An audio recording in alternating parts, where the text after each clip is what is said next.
Hello everyone, this is Ayushi and I am back with Psychology Lecture Series for Class 11.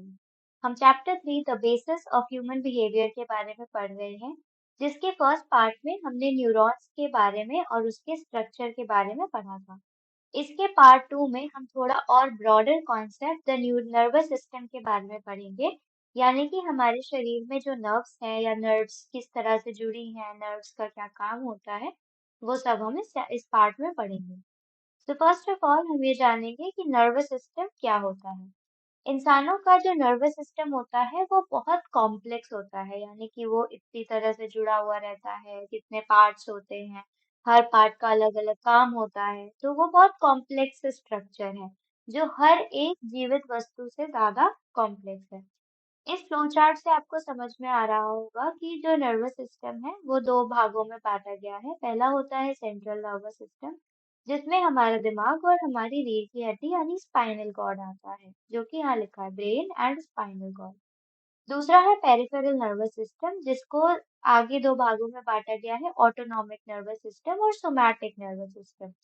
इसके further autonomic nervous system को दो और भाग में बांटा गया है, सिंपैथेटिक नर्वस सिस्टम और पैरासिम्पैथेटिक नर्वस सिस्टम। तो ये है हमारे पूरे शरीर का नर्वस सिस्टम, जिसको हम इस चैप्टर में डिटेल में पढ़ेंगे, इस पार्ट में बहुत अच्छे से पढ़ने वाले हैं। सो फर्स्ट ऑफ ऑल है हमारा जो नर्वस सिस्टम है वो सेंट्रल नर्वस सिस्टम और पेरिफेरल नर्वस सिस्टम में बांटा गया है, जिसको हम सीएनएस और पीएनएस भी कहते हैं। सेंट्रल नर्वस सिस्टम उन चीजों को लेते हैं जो बहुत हार्ड केसेस में बंद होते हैं, जैसे हार्ड केसेस, जैसे ब्रेन जो है ये हमारे सिर के अंदर बंद है, यानी कि ये जो है ये हार्ड केस है, इसके अंदर ब्रेन बंद है। ऐसे ही स्पाइनल कॉर्ड है, वो एक हड्डी है, हार्ड हड्डी, जिसके अंदर सारी नसें जाती है, उसको हम कहते हैं सेंट्रल नर्वस सिस्टम। दूसरा है पेरिफेरल नर्वस सिस्टम, जिसमें ब्रेन और स्पाइनल कॉर्ड के अलावा जो भी पार्ट है वो पेरिफेरल नर्वस सिस्टम में आता है। पेरिफेरल नर्वस सिस्टम में सोमैटिक नर्वस सिस्टम वो होता है जो वॉलेंटरी एक्शंस करवाता है, यानी जो काम हम जानबूझकर यानी कि अपने होश में रहकर करते हैं, वो voluntary action somatic nervous system करवाता है। दूसरा है ऑटोनॉमिक नर्वस सिस्टम। ये वो काम कराता है जो हम खुद की मर्जी से नहीं करते हैं, वो अपने आप हो जाते हैं। फॉर एग्जाम्पल, हमारे डाइजेशन की, पेट में खाना कैसे पचता है, आंख बंद खुल हो जाती है, फिर उसके बाद हार्ट बीट कैसे बढ़ती है, ये सब ऑटोनॉमिक नर्वस सिस्टम में आएगा। ऑटोनॉमिक नर्वस सिस्टम के दो और पार्ट हैं, जिसमें से पहला है सिंपैथेटिक सिस्टम, जिसको हम कहते हैं ट्रबल शूटर। इसका काम है कि ये हमारे शरीर को उत्तेजित करता है, अराउज करता है। और दूसरा है पैरासिम्पैथेटिक नर्वस सिस्टम, इसको हम हाउसकीपिंग भी कहते हैं, जिसका काम होता है कि सिंपैथेटिक नर्वस सिस्टम में जो हमारी बॉडी एक्टिवेट हुई है उसको कम करता है और हमको नॉर्मल स्थिति में ले आता है। सो पेरिफेरल नर्वस सिस्टम वो होते हैं जो सारे न्यूरॉन्स को कहते हैं, जहाँ पे नर्व फाइबर्स कनेक्ट होती हैं, और ये सेंट्रल नर्वस सिस्टम को यानी दिमाग और स्पाइनल कॉर्ड को पूरे शरीर से कनेक्ट करने का काम करता है, यानी जोड़ता है। पेरिफेरल नर्वस सिस्टम को सोमैटिक नर्वस सिस्टम और ऑटोनॉमिक नर्वस सिस्टम में बांटा गया है। ऑटोनॉमिक नर्वस सिस्टम को सिंपैथेटिक और पैरासिम्पैथेटिक सिस्टम्स में बांटा गया है। ये हमने पहले स्लाइड में पढ़ा था। पेरिफेरल नर्वस सिस्टम जो होता है वो सेंट्रल नर्वस सिस्टम को जानकारी पहुंचाता है, जैसे कि हमने पढ़ा था कि जब हम किसी चीज को छूते हैं तो वो हमारी जानकारी दिमाग तक और स्पाइनल कॉर्ड तक पहुंचाने का काम पेरिफेरल नर्वस सिस्टम करता है। और ये हमारे ब्रेन और स्पाइनल कॉर्ड से जानकारी को सेंसेस या ऑर्गन्स तक पहुंचाने का भी काम करता है। इसका फर्स्ट पार्ट है somatic nervous system. Somatic nervous system में दो तरह की नर्व्स होती हैं। पहले होती है क्रेनियल नर्व्स, जो हमारे दिमाग से संबंधित होती है, और दूसरी होती है स्पाइनल नर्व्स, जो हमारी रीढ़ की हड्डी यानी स्पाइनल कॉर्ड से संबंधित होती है। क्रेनियल नर्व्स 12 के सेट में पाई जाती है, यानी टोटल 24 और 12 के सेट में होती हैं। ये या तो हमारे ब्रेन तक जाती हैं या हमारे ब्रेन से आती हैं। क्रेनियल नर्व्स तीन तरह की होती हैं, पहले होती है सेंसरी, दूसरी मोटर और तीसरी मिक्स। सेंसरी नर्व्स वो होती हैं जो हमारे ऑर्गन्स से जानकारी इकट्ठा करके हमारे दिमाग तक लेके जाती है। मोटर नर्व्स वो होती है जो हमारे दिमाग से जानकारी लेकर हमारे ऑर्गन्स तक पहुंचाती है। फॉर एग्जाम्पल, अगर हम कोई गरम तवा छुएंगे तो हमारी सेंसरी नर्व हमारे हाथ से वो चीज जानकारी लेकर हमारे दिमाग तक पहुंचाएगी। फिर हमारे दिमाग से जो आदेश होगा वो मोटर नर्व्स हमारे दिमाग से ले जाकर हमारे हाथ तक पहुंचाएगी कि अपना हाथ हटा लीजिए। तीसरी होती है मिक्स नर्व्स। ये सेंसरी और मोटर फाइबर दोनों से जो मिली हुई होती है, जो सेंसरी और मोटर का काम दोनों करती है कि हमारे दिमाग तक जानकारी लेके जाती है और वहां से जानकारी लेकर आती है। अ, जो 31 सेट ऑफ स्पाइनल नर्व्स, मतलब स्पाइनल नर्व्स जो होती है वो 31 के सेट में होती है, यानी टोटल 62 और 31 के सेट में। इसके दो तरह के होते हैं। पहला होता है सेंसरी फाइबर्स, जिसका काम होता है कि हमारे सेंसेस से लेकर जानकारी पूरी बॉडी तक लेके जाती है और स्पाइनल कॉर्ड तक लेके जाती है। फिर वहां से वो जानकारी हमारे दिमाग तक जाती है। मोटर इम्पल्सेस या मोटर नर्व्स का काम होता है कि यह हमारे दिमाग से और हमारे स्पाइनल कॉर्ड से लेकर जानकारी हमारे ऑर्गन्स तक पहुंचाती है। हर सेट में सेंसरी और मोटर नर्व दोनों होती है। सेंसरी का काम होता है कि चीजों को ले जाकर सेंट्रल नर्वस सिस्टम तक पहुंचाना, और मोटर का काम होता है सेंट्रल नर्वस सिस्टम से लेकर ऑर्गन्स तक पहुंचाना। इसका दूसरा पार्ट है autonomic nervous system. Autonomic nervous system उन चीजों का काम करता है जो हमारे डायरेक्ट कंट्रोल में नहीं रहती हैं, यानी कि हम वो चीजें इच्छा से नहीं करते हैं, वो अपने आप ही होती हैं। जैसे कि हमारे शरीर की जो अंदरूनी प्रतिक्रियाएं हैं, जैसे सांस लेना, शरीर में ब्लड का फ्लो, सलाइवेशन, हमारे पेट में जो भी चीजें होती हैं, या हमारी भावनाएं। ऑटोनॉमिक नर्वस सिस्टम के दो भाग होते हैं। पहला होता है सिंपैथेटिक डिवीजन और दूसरा होता है पैरासिम्पैथेटिक डिवीजन। इन दोनों का काम उल्टा होता है, यानी जो काम सिंपैथेटिक करता है उसका उल्टा पैरासिम्पैथेटिक करता है। सिंपैथेटिक डिवीजन जो होता है वो इमरजेंसी से डील करने में मदद करता है, जहाँ पे इंसान को या तो फाइट करना होता है, यानी लड़ना होता है, या फ्लाइट करना होता है, यानी सिचुएशन से भागना होता है। इस परिस्थिति में हमारा पाचन रुक जाता है, हमारे शरीर में ब्लड फ्लो रुक जाता है, हमारे ब्रीदिंग रेट कम हो जाती है, ऑक्सीजन सप्लाई तेज हो जाती है, हार्ट रेट बढ़ जाता है, शुगर लेवल बढ़ जाता है। दूसरा होता है पैरासिम्पैथेटिक नर्वस सिस्टम, जो हमारी एनर्जी को बचाने में काम करता है, और ये हमारे शरीर में जो भी चीजें होती हैं उनको मैनेज करने का काम करता है। दूसरा इसका काम ये होता है कि सिंपैथेटिक नर्वस सिस्टम के द्वारा जो चीजें एक्टिवेट हुई हैं, जैसे ऑक्सीजन बढ़ना, हार्ट रेट बढ़ना, ब्लड शुगर लेवल बढ़ना, वो इन चीजों को शांत करता है और इंसान को उसके नॉर्मल परिस्थिति में ले जाने में मदद करता है। नेक्स्ट है central nervous system. Central nervous system जो होता है, सेंटर से समझ में आ रहा होगा, सेंटर यानी बीच का। तो सेंट्रल नर्वस सिस्टम जो होता है ये सारे न्यूरल कनेक्शंस का सेंटर होता है, यानी हमारी बॉडी का सेंटर। ये सारी जानकारियों को इकट्ठा करता है, हर तरह की दिमागी प्रतिक्रियाओं पे काम करता है, और फिर हमारे मसल्स को कमांड देता है कि आपको ऐसे काम करना चाहिए। सेंट्रल नर्वस सिस्टम में ब्रेन आता है और स्पाइनल कॉर्ड आती है। फिर ब्रेन हमारे दिमाग का हमारे व्यवहार से काफी ज्यादा संबंध होता है। हमारे दिमाग में लिम्बिक सिस्टम, ब्रेन स्टेम और सेरेब्रम, ये तीन चीजें होती हैं, ये सबसे पुराने स्ट्रक्चर्स हैं। जबकि जो सेरेब्रल कॉर्टेक्स है ये हमारे ब्रेन में अभी अभी विकसित हुआ है इवोल्यूशन के बाद। हमारा जो ब्रेन होता है ये 1.36 किलो का होता है और इसमें करीब 100 मिलियन न्यूरॉन्स होते हैं। ब्रेन जो होता है ये इसके कई स्ट्रक्चर होते हैं और इसके कई हिस्से होते हैं जो अलग-अलग काम करते हैं। अब हम जानेंगे ब्रेन का स्ट्रक्चर, यानी हमारा ब्रेन के अंदर क्या-क्या चीजें होती हैं और हमारा ब्रेन किस तरह से विभाजित किया गया है। पढ़ने के लिए पहला होता है हिंड ब्रेन, मतलब हमारे पीछे का जो ब्रेन होता है। इसका फर्स्ट पार्ट होता है मेडुला ऑब्लोंगेटा।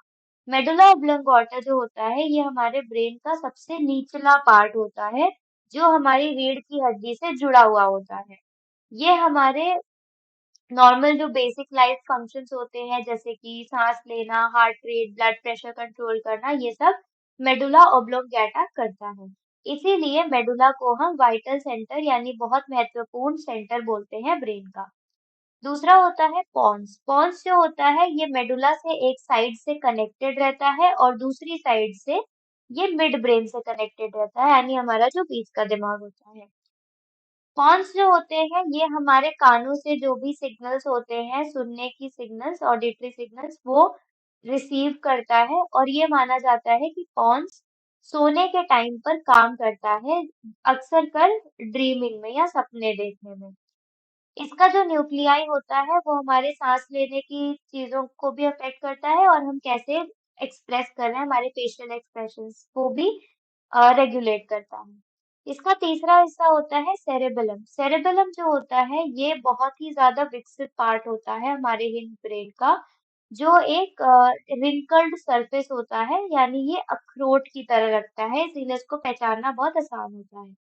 ये जो होता है ये हमारे शरीर का पोस्चर, यानी हम कैसे, हमारा शरीर किस तरह से खड़ा है, इसका पोस्चर मेंटेन करने में काम करता है। इसका मेन फंक्शन होता है कि हमारे जो मसल्स मूव करते हैं उसको मूव करने में मदद करता है। ये हमारे मूवमेंट की सारी यादें हमारे दिमाग में इकट्ठा करता है, जिसके द्वारा हमें कंसंट्रेट नहीं करना पड़ता है कि हमें कैसे चलना है, कैसे डांस करना है, कैसे साइकिल चलाना है। ये सारे मूवमेंट्स को हमारे मेमोरी में सेव कर लेता है। नेक्स्ट होता है मिड ब्रेन। मिड ब्रेन जो होता है वो बीच का होता है, ये थोड़ा छोटा होता है साइज में और ये हिंड ब्रेन को यानी पीछे के दिमाग को और फोर ब्रेन को यानी आगे के दिमाग को कनेक्ट करता है, जोड़ता है। इसमें कुछ न्यूरल सेंटर्स होते हैं जो रिफ्लेक्सेस का काम करते हैं, या जैसे कि जो चीजें हम अपनी इच्छा से नहीं करते, जैसे कि देखना या सुनना, इन चीजों के बारे में मिड ब्रेन काम करता है। इसका एक इम्पोर्टेंट फंक्शन होता है जिसको कहते हैं रेटिक्युलर एक्टिवेटिंग सिस्टम, जो अराउजल का काम करता है, यानी हमें उत्तेजित कराता है, ये हमें अलर्ट करता है या हमें एक्टिवेट करता है कि हमें चीजों पर ध्यान देना है। ये हमें हमारे वातावरण से जानकारी इकट्ठा करने में और सिलेक्ट करने में भी मदद करता है। तीसरा जो होता है वो होता है फोर ब्रेन, आगे का दिमाग। फोर ब्रेन जो होता है इसको सबसे इम्पोर्टेंट कहा जाता है क्योंकि इसमें कई कई कई फंक्शंस होते हैं, जैसे हमारे दिमाग की जो भी प्रतिक्रिया होती है, हमारी भावनाएं और जो भी मोटर एक्टिविटीज होती हैं। इसका फर्स्ट पार्ट होता है हाइपोथैलेमस। हाइपोथैलेमस हमारे दिमाग का काफी छोटा स्ट्रक्चर है, लेकिन ये बहुत महत्वपूर्ण काम करता है। ये हमारे फिजियोलॉजिकल यानी शारीरिक सारी भी चीजों का ध्यान रखता है, जो हमारी भावनाओं से जुड़ी हुई होती है, जैसे खाना, सोना, अ, पीना या हमारे शरीर का टेम्परेचर मेंटेन करना। ये हमारे शरीर के अंदर के वातावरण को भी कंट्रोल करने में मदद करता है, जैसे कि हमारे जो भी हॉर्मोन्स हमारे सिक्रीट हो रहे होते हैं उसको रेगुलेट करता है। दूसरा होता है थैलेमस। थैलेमस जो होता है वो एक अंडे के आकार का होता है, जिसमें काफी सारे न्यूरॉन्स होते हैं। ये हाइपोथैलेमस के ऊपर होता है। ये जो होता है ये रिले स्टेशन का काम करता है, जिसका मतलब होता है कि ये सारी जानकारियां हमारे सेंस ऑर्गन से लेता है, यानी जो भी हम देख रहे हैं, सुन रहे हैं, सूंघ रहे हैं, और खा रहे हैं या महसूस कर रहे हैं, वो सारी सिग्नल्स इकट्ठा करता है और ये हमारे दिमाग के अलग अलग हिस्से पे पहुंचाता है उसको प्रोसेस करने के लिए।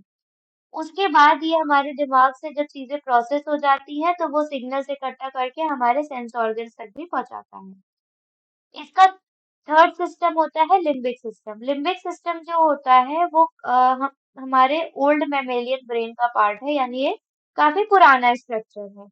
ये हमारे शरीर के अंदरूनी चीजों को मेंटेन करने का काम करता है, जैसे बॉडी का टेम्परेचर, ब्लड प्रेशर और शुगर लेवल। लिम्बिक सिस्टम में दो हिस्से होते हैं, पहला होता है हिप्पोकैम्पस और दूसरा होता है एमिगडाला। हिप्पोकैम्पस जो होता है ये हमारी लॉन्ग टर्म मेमोरी को इकट्ठा करने में काम करता है और एमिगडाला हमारी इमोशंस यानी हमारे भावनाओं के लिए काम करता है। लास्ट स्ट्रक्चर होता है इसका सेरेब्रम। सेरेब्रम को हम सेरेब्रल कॉर्टेक्स भी कहते हैं, ये सारे हायर ऑर्डर फंक्शंस करता है, जैसे चीजों को प्रोसेस करना, देखना, सुनना, महसूस करना, सीखना, याद करना। ये सब चीजें सेरेब्रम करता है। हमारे दिमाग का सबसे ज्यादा यानी 2/3 हिस्सा सेरेब्रम का होता है। ये 1.5 या 4 mm की थिकनेस तक हर इंसान में होता है। सेरेब्रम दो भागों में बांटा गया है, यानी कि हमारा दिमाग ऐसे है तो एक इधर है और एक इधर है। सिमेट्रिकल हाफ्स होते हैं, यानी कि दोनों एक दूसरे के आइडेंटिकल होते हैं। ये दोनों आइडेंटिकल दिखते हैं लेकिन इनका काम अलग होता है। एक सेरेब्रम दूसरे सेरेब्रम से ज्यादा महत्वपूर्ण होता है हमेशा। फॉर एग्जाम्पल हमारा जो लेफ्ट हेमिस्फीयर होता है वो अक्सर कर भाषा के व्यवहारों को कंट्रोल करता है, और जो राइट हेमिस्फीयर होता है वो हमारे इमेजेस, स्पेशल रिलेशन और पैटर्न को देखने में मदद करने की कोशिश करता है। हमारे जो दो हेमिस्फीयर्स हैं ये माइलिनेटेड फाइबर या जिसको हम कॉर्पस कोलोसम कहते हैं, इससे बांटे गए हैं। यानी कि यहाँ बीच में इन दोनों के बीच में जिस तरह से वो बांटा गया है उसको हम कहते हैं कॉर्पस कोलोसम, जो दोनों हेमिस्फीयर्स के बीच में जानकारी पहुंचाता है। और सेरेब्रल कॉर्टेक्स जो होते हैं वो 4 लोब में बांटे गए हैं, यानी हर हेमिस्फीयर में ये चारों लोब होते हैं। पहला होता है फ्रंटल लोब, जो जिसका काम होता है सारे कॉग्निटिव फंक्शंस करना, जैसे जो भी दिमागी प्रतिक्रियाएं होती हैं, जैसे ध्यान देना, सोचना, याद करना, सीखना। ये जो होता है ये कभी-कभी भावनाओं के रिस्पॉन्सेस को भी देखता है। दूसरा होता है पेराइटल लोब। पेराइटल लोब जो होता है वो सुनने को और देखने की चीजों को पर काम करता है। तीसरा होता है टेम्पोरल लोब। टेम्पोरल जो होता है वो ज्यादातर हमारी जो भी ऑडिटरी इंफॉर्मेशन है, यानी सुनने की जो भी जानकारी है वो इकट्ठा करता है और हमारे हमको उसको स्पीच में या भाषा में कन्वर्ट करने में मदद करता है। लास्ट होता है ऑसिपिटल लोब। ऑसिपिटल लोब का जो काम होता है वो होता है देखने का, यानी हमारे आंखों से संबंधित होता है। हमारे दोनों हेमिस्फीयर्स में ये चारों लोब्स पाए जाते हैं, यानी फ्रंटल लोब लेफ्ट हेमिस्फीयर में भी है, राइट में भी है, ऐसे ही सारे लोब्स दोनों हेमिस्फीयर्स में होते हैं। नेक्स्ट हम बात करेंगे स्पाइनल कॉर्ड के बारे में, यानी हमारी रीढ़ की हड्डी। स्पाइनल कॉर्ड एक रस्सी जैसा होता है जिसमें सारे नर्व फाइबर्स होते हैं और ये पूरे स्पाइन के अंदर से जाते हैं। एक एक तरफ ये मेडुला से कनेक्टेड होता है, जो हमने पढ़ा था सबसे नीचे का पार्ट, और दूसरा एंड जो इसका होता है वो फ्री होता है टेल की तरह, वो किसी से कनेक्टेड नहीं होता है। इसका जो स्ट्रक्चर होता है पूरी लेंथ में वो सेम होता है और इसमें बटरफ्लाई के शेप का एक ग्रे मैटर होता है जो स्पाइनल कॉर्ड के सेंटर में पाया जाता है, जिसमें सारे न्यूरॉन्स इकट्ठा होते हैं। ग्रे मैटर के आसपास में होता है व्हाइट मैटर, जिसका काम होता है हमारे न्यूरल ट्रैक्ट्स को ध्यान देना। स्पाइनल कॉर्ड के दो मेन फंक्शंस होते हैं, दो काम होते हैं। पहला होता है कि ये सेंसरी इम्पल्सेस, यानी जो भी निचले शरीर से सेंसरी चीजें जा रही हैं उसको ब्रेन तक पहुंचाता है और ब्रेन से चीजों को पूरे शरीर तक पहुंचाता है। ये कुछ रिफ्लेक्सेस भी परफॉर्म करता है जिसमें हमारे ब्रेन की आवश्यकता नहीं होती है, वो तुरंत ही हो जाते हैं बिना ब्रेन के सोचे। रिफ्लेक्स एक्शंस जो होते हैं वो इनवॉलेंटरी एक्शंस होते हैं, यानी बिना सोच विचार के किए जाते हैं, जो बहुत जल्दी होते हैं। ये ऑटोमेटिकली हो जाते हैं बिना किसी डिसीजन के। ये इंसान को प्रोटेक्ट करने में मदद करते हैं जो भी उसके साथ थ्रेट हो रहा है। फॉर एग्जाम्पल आँख का बंद होना। अगर हमारे सामने से कोई भी चीज़ आ जाए अचानक से तो हमारी आँख तुरंत बंद हो जाती है बिना सोच विचार के। तो इसमें हमारे ब्रेन की ज़रूरत नहीं होती है, स्पाइनल कॉर्ड से ये मैसेज हमारी आईज़ तक पहुँच जाता है। इस टॉपिक से रिलेटेड अगर आपको कोई भी डाउट्स या क्वेरीज है तो आप अपने क्वेश्चंस कमेंट सेक्शन में पूछ सकते हैं। साइकोलॉजी से रिलेटेड ऐसी ही एजुकेशनल वीडियोस के लिए गुरुकुल चैनल को सब्सक्राइब करना ना भूलें।